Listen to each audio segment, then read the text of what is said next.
அரசர்கள் ஒருவருக்கு வாக்கு கொடுத்து விட்டால் அதற்கு அத்தாட்சியாக ஒரு முத்திரை மோதிரமோ பதக்கமோ தருவார்கள். அதை கொண்டு போய் உரியவரிடம் காட்டினால் நமக்கு திறக்காத கதவுகளும் திறக்கும், நமக்கு வேண்டியதும் கிடைக்கும் என படித்திருப்போம். ஆண்டாள் இப்பாசுரத்தில் நந்தகோபன் மாளிகையின் வாயிற்காப்போனிடம் அத்தாட்சியாக எதை சொல்கிறார் தெரியுமா?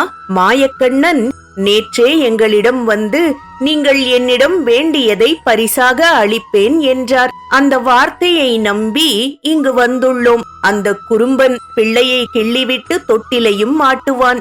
எங்களை வரச் சொல்லிவிட்டு உறங்குவது போல நடிப்பதில் மன்னன் அந்த மணிவண்ணன். ஒருவேளை அவனை நாங்கள் எழுப்பாமல் விட்டுவிட்டால் அது குற்றமாகிவிடும். எனவே அவனை எழுப்பத்தான் நாங்கள் எல்லோரும் நோன்பிருந்து நீராடி தூய மனத்தோடு இந்த தோரண வாயிலுக்கு வந்துள்ளோம். தோரணையோடு இந்த வாயிலை காப்போனே, உன் தோரணையை விட்டுவிடு, எங்களை அனுமதித்திடு. நாங்கள் வந்த நல்ல காரியம் நிறைவேற எங்களை உள்ளே சென்று பாடவிடு. அழகிய இம்மணிக்கதவின் தாழை விலக்கி திறந்துவிடு.